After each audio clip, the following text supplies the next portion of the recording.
That may be the greatest catch I've ever seen in my life. Okay, honestly, this was a brutal week. Y'all have no idea. We got crushed on player props, but one thing that is nice is it looks like we have so many playoff teams going into week 15. So, of course, we got to gear up. This is going to be the most important time of the year. We got to get these lineups ready. Let's talk about our lessons learned from week 14, a very weird, a very disappointing week. I feel like we got a lot wrong this week, to be completely honest. But of course, before we dive into anything, we have to go through and give out some Fantasy Flock Network hats for the people subscribed to the channel, going down there, dropping that like and leaving that comment. And our winners for this video are going to be Angerham and Jeremy. Thank you all so much for being a part of the flock. And remember, if you win that Fantasy Flock Network hat, please send me that email ASAP with your physical address so I can get that out to you. And also, you should know this by now, but this video is brought to you by Underdog Fantasy. On Underdog Fantasy, you'll probably seen us get a lot of drafts going there. And at the same time, not only do they have drafts, but you can also check out some player props. Now, I'm pulling up the player props for Monday night. That way we can show you them on the screen. But make sure when you sign up through the link in the description or in the comment section, you use promo code FLOCK and they'll match your first deposit dollar for dollar up to $100. I lost a lot of money there this week. I lost a lot of money there last week. Hey, join the club, join what we got going on Underdog Fantasy. And I think that should be it. Let's go through. Let's dive into this recap. Let's start it off with a wide receiver that was a must start option for you. It was literally how we led off last week. I want to do it again. Let's give Hunter Renfrow his due respect. Hunter Renfrow, whenever you don't have Darren Waller here, you just know this is a wide receiver that you need to go through. You need to play. Now, yes, we've talked at length since Henry Ruggs has left this offense that you need to scale back expectations for this Raiders team in general. But as soon as you have Darren Waller also leaving, that opens up a lot of targets, because with Henry Ruggs gone, that only opened up 4 or 5 targets. He operates deep downfield. That doesn't necessarily help Renfrow much. But what does help Renfrow is you remove the elite level tight end that's running routes over the middle of the field. That's going to get 9 targets a game. That's the kind of volume in the same area of the football field that Hunter Renfrow thrives in. And obviously, Foster Moreau is not taking the exact workload away from Darren Waller. So the lesson learned is, if we have Hunter Renfrow as a wide receiver with no Darren Waller in this offense this next week, of course you go through, you play him. This is someone that is that, I want to say, low end wide receiver 1 at this point. We almost used those words Sunday morning. I chickened out, and instead we called him a high end wide receiver 2. Well, it looks like we would have been wrong with both statements, because that's not who Hunter Renfrow is, at least in this situation. Keep in mind, yes, it was a great spot where the Kansas City Chiefs just crushed the Raiders here, where the Raiders were able to just move the ball with ease. The Chiefs were playing prevent defense, so they were just dumping it off to Hunter Renfrow, and the Chiefs defense didn't really care, because obviously they just really didn't want to give up the big play, and obviously it didn't really just matter at all near the end of this game. I would say, if we still have not had our trade deadlines pass, which everybody watching this should have had their trade deadlines passed by now, I would go through and I'd like to sell Hunter Renfrow, because when you get Darren Waller back here, I promise you, he's not going to be coming out seeing the same level of volume. He's not going to get 14 targets the first week back from Darren Waller. I'm thinking that we probably get Waller back this week, but nonetheless, as of now, you can be very excited about playing Hunter Renfrow.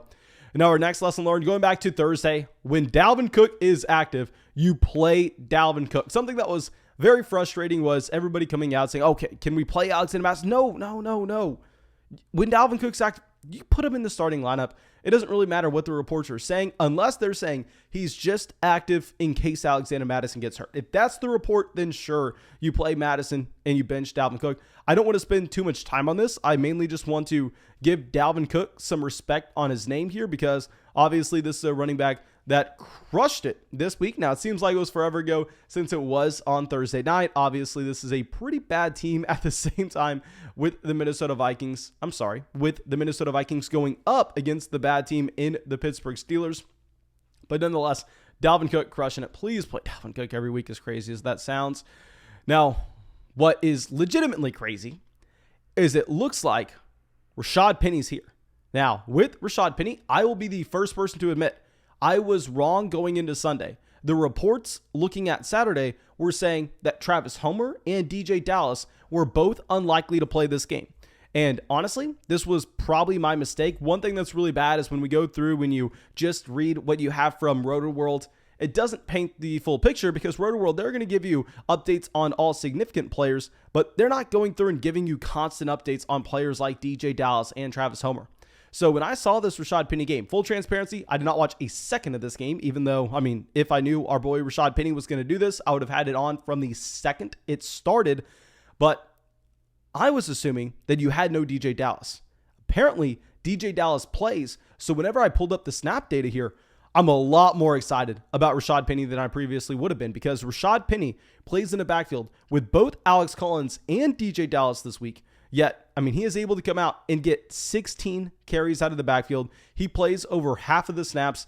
We've talked about this since 2018. And I know it's a game against the Houston Texans. I know everybody watching this is rolling their eyes. They don't care about this at all. We had Penny on our waiver wire video last week. I promise you, you're going to hear me talking about Rashaad Penny a lot going forward. Just a running back that I've always liked. I've always liked him.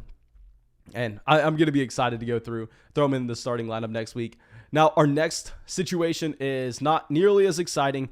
You know, last week we were able to come out here and have a full-blown dance party for Javonte Williams.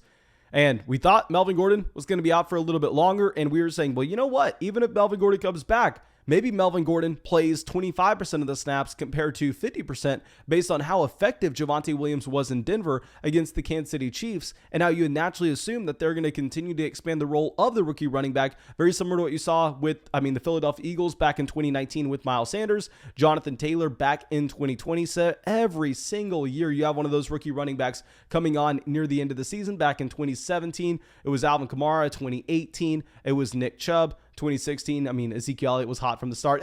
We can ignore that year, but here with Melvin Gordon coming back in, we were wrong. Melvin Gordon did not see 25% of the snaps here. Melvin Gordon did not see 50% of the snaps here. Sadly, he came out and he had 24 carries to Javonte Williams' 15. Now, Javonte Williams gets there because the Denver Broncos dropped 38 points against the Detroit Lions, and I will say that's not something you can expect going forward. It sucks to say this. Of course, we are all about Javonte Williams based on the talent profile, based on the fact that we identified him about 5 weeks ago at this point as a running back with probably the best schedule for the end of the season across the entire position. But it looks like Javonte Williams, Melvin Gordon are right back in the similar split that they were previously. I really think we should be a little annoyed here. And now our next lesson learned is, it looks like, as we've been saying, you cannot start a single player in Denver that is not going to be a running back. We've been treating this like the Cleveland Browns offense all season. We've been treating the Cleveland Browns offense like this all season, and we started treating the Denver Broncos offense like this once you had Courtland Sutton being added back in. And that is an offense that is not going to have enough passing volume to go around to be able to justify starting really anybody outside the running backs. Because when you're dividing those targets between Courtland Sutton, Jerry Jeudy, Tim Patrick, and Noah Fant, what's the realistic expectation here? What are you actually hoping to get? Because this past week, like we said, they dropped 38 points. And with them dropping 38 points, you don't get any production at all from any of those pass catchers. Courtland Sutton leads the team with 59 snaps, and Courtland Sutton is so damn bad. We've been saying this since 2018. And I know so many people want to give us the hate because Courtland Sutton's a 6'3", monstrous Alpha X wide receiver. He looks good on the football field. People really like watching him, so people think he's good. He plays 59 snaps, draws 2 targets. He's averaging less than 3 targets a game over the past 2 months. Courtland Sutton's bad at football. Let me get that out there. But he's good enough to take targets away. He's good enough to take snaps away from a good wide receiver in Jerry Jeudy. And you're looking this week, you have Albert O with 15 points as a pass catcher here. You have Noah Fant with 9, Jerry Jeudy with 9. You have Courtland Sutton with 1.5, Tim Patrick with 4. It's not getting better than this for the Denver Broncos. It's not getting better than 38 points. As we said a couple weeks ago, I think you can drop Courtland Sutton. I think you can drop Tim Patrick. I'd be holding on to Jerry Jeudy because Jerry Jeudy looks like he has talent. He plays 41 snaps. He plays 66% of the snaps that you saw from Courtland Sutton. Yet he has 6 targets in this offense compared to Courtland Sutton at 2. I think Jerry Jeudy's honestly definitely the guy that you want. We've been saying that all season. but he's probably the only player I'd even roster from this team, to be completely honest. And now our next update, we'll be going over to Julio Jones. Looks like we were a little too excited to put Julio Jones into the starting lineup. We were talking about the fact that Julio Jones had a very high ceiling, but a very low floor, based on the idea that he could go in there, he could play 5 snaps, re-injure his hamstring, and then you don't see him again. That doesn't happen. But what does happen is, I guess the Jacksonville Jaguars can't pick up a first down. I guess Trevor Lawrence can't just keep the ball in his hands. Julio Jones doesn't have to play at all the fourth quarter. He only plays 32 snaps out of 71. This is probably because it's his first week back from injury. And at the same time, like we said, this Jacksonville Jaguars offense had no chance of doing anything to Tennessee that it made sense for them to just go bench Julio Jones for the entire fourth quarter. So I would actually not give up on Julio here because the underlying numbers are fine, where he did play 32 targets and he played 32 snaps and he had 5 targets. That's a decent target per snap rate. The issue is just the offensive week. And staying in this same offense, one thing that we can talk about is the presence of Jeremy McNichols and how it's changing our expectations with both Dontrell Hilliard and Donta Foreman, where, beforehand, you thought Donta Foreman would have been an intriguing play in a backfield that was a 50-50 split between Dontrell Hilliard and Donta Foreman in a matchup where we know the Tennessee Titans are going to be able to lead the majority of the game. Well, once you add Jeremy McNichols clearing concussion protocol, it was almost the exact opposite, where you're saying, you know what? We can't start anybody here because this is going to be going from a 50-50 backfield split to 30, 30, and 30. And that's something we have to be avoiding. And that's exactly what you had this week. You had Jeremy McNichols, 27 snaps, Dontrell Hilliard, 24 snaps, Donta Foreman, 23 snaps. You can't start a single player. I don't even know if I would roster someone here. What's the real upside? I think you need an injury to then get a low-end running back too. Now, our next lesson learned is it looks like Josh Allen is the goddamn man. It looks like Josh Allen is elite in fantasy. I don't necessarily know what to say. This game was horrendous in the first half. Obviously, I live in Tampa, so this was one of the games that I really wanted to watch. Josh Allen comes out, and real life purposes, kind of is whatever. 54 pass attempts, 300 passing yards. A very Josh Allen-esque stat line. But from fantasy purposes, we talked about this coming into the week. If you have those elite level quarterbacks, whether you're going through and creating a DFS lineup, whether you're going through and just for whatever reason have a Josh Allen and a Tom Brady on the same team. We got that question actually in a live stream earlier today asking who you'd prefer. The reason you prefer Allen, that rushing upside, where Tom Brady, they come out, they win the game. Tom Brady, he has 363 passing yards, but it simply doesn't matter whenever you're getting Josh Allen with 109 rushing yards and the rushing touchdown. Now, keep in mind, I'm no mathematician, okay? I am not a rocket scientist here, but I can divide by 10. And because I can do some simple tricks on a regular calculator, I have the brain power to show me that fantasy football is a cheat code. This is something that we talk about all the time, to go through and find those rushing quarterbacks. It's a cheat code in fantasy. Fantasy is exactly what it sounds like. Fantasy. It is made up.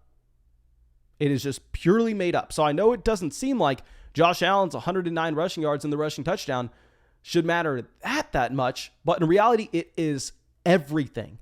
Converting that over to passing yards, that is the equivalent of him adding on 423 passing yards. Let me repeat that. That is how important those rushing statistics are for the quarterback position. That is, you take Josh Allen and his 308 passing yards. If you convert the fantasy points that you just got from the rushing game to kind of have an understanding of how you compare him to a pocket passing option, that's an additional 422 passing yards in a league where you get 1 point per 25 passing yards. So that would change, say Josh Allen was a pocket passing option like Matthew Stafford. That would change him to 730 passing yards to get this kind of production. Please value those rushing quarterbacks highly. Please chase those rushing quarterbacks highly. A very similar lesson learned is going over to the New Orleans Saints. I don't want to just harp on this that much because now, yes, Taysom Hill. I don't want to make the argument that Taysom Hill is some great NFL quarterback or Taysom Hill is good, at all. But to go through, look at his 175 passing yards, no passing touchdowns, that sucks. But to go through and look at what we got from the rushing department here, he got 73 rushing yards. He got multiple rushing touchdowns as well. Convert that over to passing yards, 482. Just off the rushing statistics. Then add on his 175 passing yards. Oh, damn, just a casual 657. Fantasy football is a cheat code. Fantasy football is broken. You should play in a 6-point passing touchdown format to try to combat this. But rushing quarterbacks matter so damn much. Now, our next lesson learned is we were so wrong with Ezekiel Elliott. With Ezekiel Elliott, at the beginning of the week, we were saying to go through and try to avoid him where you could before Tony Pollard was ruled out. But the second that Tony Pollard was ruled out, I was drooling. I was drooling to go through and put Ezekiel Elliott into as many lineups as humanly possible because I was saying, okay, well, there's no way in hell that they use any other running back in Dallas outside of Ezekiel Elliott or Tony Pollard. I wouldn't have even been able to tell you that Corey Clement was that guy on the roster coming into the week. Not only was Corey Clement that guy in the roster, but he also played 31 snaps and he had 13 carries compared to Ezekiel Elliott's 12. Now, keep in mind, a lot of this was in garbage time. Now, yes, the Washington football team comes back and makes this game in the second half. But Corey Clement was really getting used in the second half before the Washington football team was able to come back. So it's not like we can take everything away from this. It's not like Corey Clement is going to regularly be seeing more carries out of the backfield than Ezekiel Elliott. It was a little bit game flow dependent. But it looks like, Zeke, you just have to drastically lower your expectations with. Because if he's this hurt that he's letting Corey Clement get half the backfield, like Tony Pollard, when he comes back, that's not going to change. Pollard is a significantly better running back. And now our next lesson learned, something else that we just got wrong. We were coming through and we were saying you can't consider starting Rashod Bateman anywhere. Going back to last week, remember, with Rashod Bateman, this was a wide receiver that ran less routes than both Devin Duvernay and Sammy Watkins. I had no interest in Rashod Bateman at all this week. We were saying you could go through and drop Rashod Bateman. Well, I was laughably wrong because with Bateman, clearly, this is a wide receiver that has the talent profile that you want to be going through and chasing. He comes out, doesn't play a ton of snaps, but the Sammy Watkins injury, oh my gosh, who could have foreseen a Sammy Watkins injury? How would we have ever predicted? Of course, you always know that is going to happen. Nonetheless, it opens up some snaps. It opens up some routes available for Bateman in this offense. Bateman comes out, he takes advantage. This is a wide receiver that now, yes, only gets 7 targets. Keep in mind, this is an offense that's not going to have a lot of passing volume. You have Tyler Huntley. I guess he threw the ball 38 times in this game. But nonetheless, you have Rashod Bateman over 100 receiving yards, something you can be very excited about, of course. You had Mark Andrews going out there and dominating alongside him. Maybe with Tyler Huntley, if he starts a week, we bump up the passing projection here for the Baltimore Ravens, just with the amount of times they're going to have to throw the ball. Maybe it was a little bit more game flow dependent. But now let's go to our next lesson learned, and this lesson is George Kittle is your father. George Kittle is my father. George Kittle is looking like he's winning fantasy football leagues. This is a tight end that last week he came out, he dominated, and keep in mind, I have been a George Kittle fanboy all season. Coming into the year, when everybody had Kyle Pitts as their tight end 1 in Dynasty, I had George Kittle as my tight end 1 in Dynasty. We were drafting him consistently at the beginning of the 3rd round. I was feeling like an idiot for doing so halfway through the year. Then he comes out 2 weeks ago, drops 40 fantasy points. And I'm like, okay, yeah, it's great. Yeah, we're happy to get that Kittle production in. We need that Kittle production on a lot of teams, but it's going to scale back down a little bit. He's not dropping 40 points every game. Not only does he come out here and do that same exact thing, but he also has more targets this week. He has 15 targets this week, 13 receptions, 151 receiving yards, and the receiving touchdown. With Kittle, over the 2-week span here, this is a tight end that has had almost 350 receiving yards. He's been right there. He looks like he's going to win fantasy leagues. I think we're probably going to have to move George Kittle up to the tight end 1 spot overall. I know some people on Patreon wanted us to do that last week, and we were a little hesitant. We wanted to keep Travis Kelce there. I guess we were wrong. I think that guy is just George Kittle. And now our next lesson learned is it looks like Robbie Anderson is a wide receiver that maybe we need to discuss in Carolina. Now, with Anderson, we have talked so much trash on him. I want to get that out there. Where if anybody has asked me a question this week if they should have started Robbie Anderson, I probably audibly laughed. I probably went on the live stream going, ha, ha, ha, ha. I know more than, and I was probably an idiot. I came out saying that he was not interesting in the slightest.